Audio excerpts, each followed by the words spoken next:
हे everyone, welcome back to the new blog. कशा आहात तुम्ही सगळे? तर सगळ्यात तुम्हाला सगळ्यांना धुलीवंदनाच्या खूप खूप खूप साऱ्या शुभेच्छा. आणि आज ग्रह नसल्यामुळे काही लोकांना कुशंका पण होत्या की रंग धुलीवंदन सेलिब्रेट करायचं की नाही करायचं, बट आम्ही केलं. फुल भरली आहे. तर हे तुम्ही बघितले आता आम्ही एवढे सारे कलर केले होते. आणि त्याच्यानंतर स्पृहालाही बघा पाठीमागे कशी अशी एक पिचकारी वेगळ्या प्रकारची मागे वॉटर स्टोअर करतं आणि पुढे अशी त्याला गन आहे. तर खूप छान आहे ती पण घेतली. अशा प्रकारे आमची होळी सेलिब्रेट केली. बस बस बस बस. आणि खूप सारं पाणी, खूप सारे कलर, अशा प्रकारे खूप छान अशी होळी सेलिब्रेट केली. ॲक्च्युली मी माईक वगैरे नव्हता माझ्याकडे, म्हणून मी फक्त शूट केलं खाली जाऊन आणि काही बोलली वगैरे नाही आहे. तर हे बघा अशा प्रकारे. नंतर आम्हाला एक गँग पण ॲड झाली ती लहान मुलांची. बघा अशा प्रकारे आम्ही कलर लावते का ग? होळी सेलिब्रेट केली आज. स्पृहा तर झाडांना पण लावत होती. तिथे उभी राहा.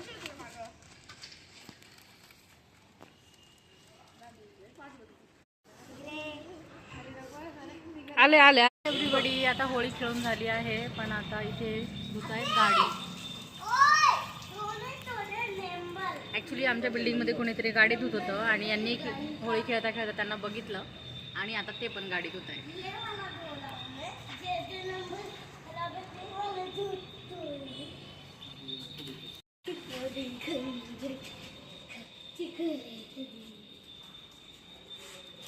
कलर कडू तोंडात गेला वाटतं, कडू कडू.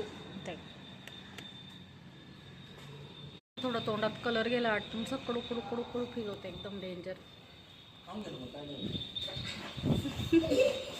हे एव्हरीबडी, तर आज आहे होळी. होळीच्या तुम्हाला सगळ्यांना खूप साऱ्या शुभेच्छा. आम्ही जस्ट होळी खेळून आलो आहे, पण आता भूक लागली सगळ्यांना. आता 1च्या पुढे टायमिंग झाला आहे, तर मग आज कुकिंग काय करते मी तुम्हाला दाखवते. मी नुसती आज होळी खेळली नाही कलरसोबत, आज आम्ही कलर्स खाणारसुद्धा आहोत.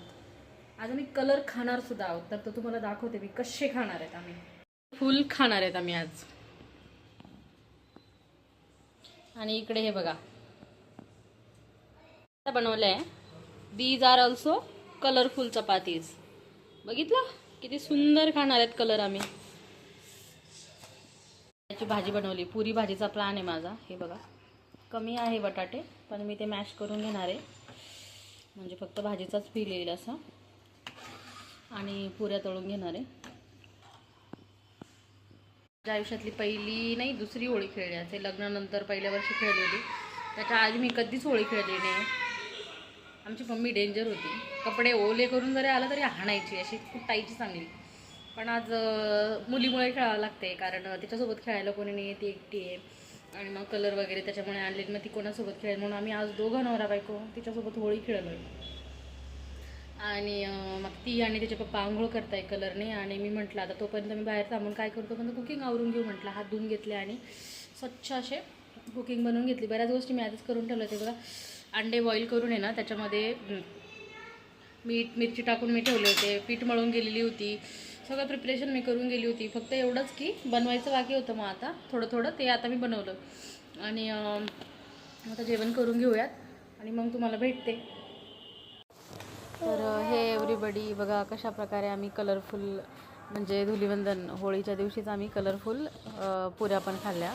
तर हे 2 कलर ॲक्च्युली मी ना ग्रीन कलर हा पालकपासून बनवला आणि रेड कलर हा आपला बनला आहे बीटरूटपासनं. तर अशा 2 प्रकारचे वेगवेगळे पीठ मळले होते आणि 2 वेगवेगळे गोळे घेऊन आणि मग मी अशा पुऱ्या बनवल्या होत्या.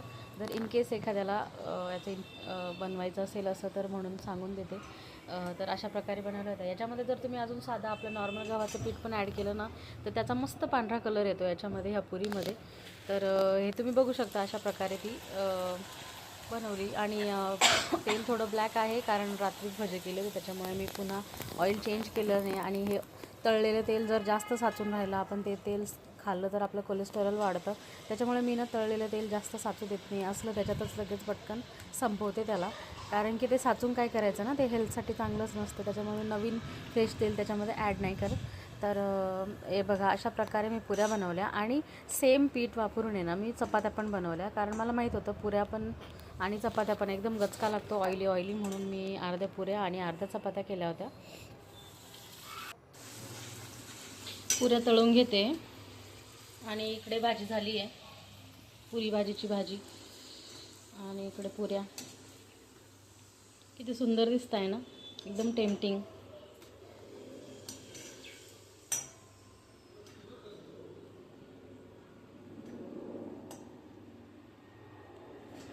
मध्ये तळते. आता अजून एक टाकते.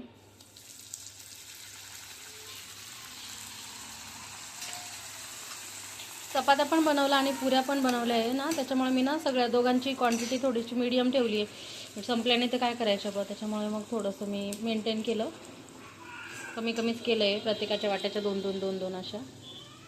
भाजी बंद करून देते आता, झाली भाजी.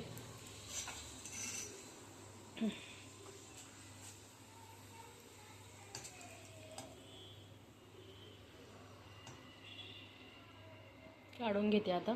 इकडे बघा कशा तळून तयार झाल्या आहेत. माझी मुलगी आणि माझी मिस्टर ना सरप्राईज होऊन जाणार आहे आज पुऱ्या बघून, कारण ते दोघं असे नाटकी आहे ना, त्यांना असे कलरफुल दिसलं का मग खातात, भाज्या खायला नाही म्हणतात. त्याच्यामुळे मला ही टेक्निक आजमावं लागते, अशी कलरफुल. स्पृहाने जर खाल्लं नाही, स्पृहाने जर भाज्या नाही खाल्ल्या तर मी तिला असं करून खाऊ घालते, म्हणजे ती ॲटलिस्ट ना गहू चपातीचं पीठही खाल्लं जातं आणि व्हेजीज पण खाल्ल्या जातात, त्याच्या पोटात जातात. हे गाईज, तर आज ना परत आम्ही थांबलो होतो जरा, त्याच्यामुळे जेवायला बाहेर गेलो होतो. थोडंसं लांब होतं आमच्या घरापासून. बघा मी अशा प्रकारे तयार झाली, एकदम सिम्पलमध्ये तयार झाली होती. जस्ट आपला एक टी शर्ट आणि ब्लॉगला टाकतो जीन्स बस. तर मसाला पापड ऑर्डर केला होता आणि त्याच्यानंतर हे ना शेजवानमध्ये असं सॉटे केलेले ना हे चिकन, जे नवीनच होते, आम्ही टेस्ट केले. ॲक्च्युली हा व्हिडिओ ना मी आत्ता बघते, हा स्पृहाने कसा रेकॉर्ड केला तिचा आणि त्याच्यामध्ये तिचं फक्त डोकंच येतं आहे. तर मी पण तिला टाकून ते दाखवायला की हा की little blogger is in making and आहे मला डोकं. हॅलो नको बंद कर आता.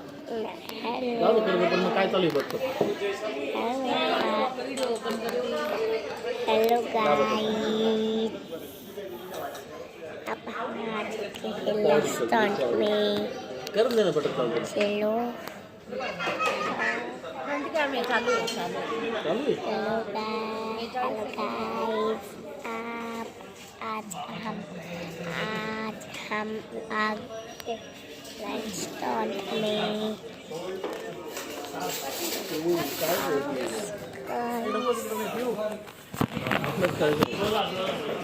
हे गाईस, तर हे बघा एक नवीन डिश मी ट्राय केली आज. प्रॉन्स करी होती, प्रॉन्स मसाला म्हणतात त्याला. दिसायला जसं छान होतं तशी टेस्ट पण छानच होती त्याची, फक्त निंबू आणि मीठ टाकून मला तर खूप आवडलं. आणि बाजरीची भाकरी मागवली होती आम्ही. स्पृहासाठी बॉईल एग आणि अशी प्लेन राईस मागवला होता मी, त्याच्यात थोडी ग्रेव्ही टाकून तिला खायला दिली होती. हे गाईज, तर ही होती आमची शेवटची डिश, गुलाबजामुन. आणि खूप छान होती, गरम अशी स्वीट अशी डिश होती, खूप सुंदर होती. त्याच्यानंतर आम्ही निघालो घरी जायला. आणि तुम्हाला माझा हा ब्लॉग कसा वाटला मला नक्की कळवा. आणि असेच तुम्ही माझे ब्लॉग बघत राहा, तुमच्या फ्रेंड सर्कलमध्ये शेअर करत राहा. माझ्या व्हिडिओजला लाईक करा, शेअर करा आणि सबस्क्राईब करायला विसरू नका. आणि भेटू उद्या पुन्हा एका नव्या कोऱ्या ब्लॉगमध्ये. Till then stay tuned, bye bye, take care.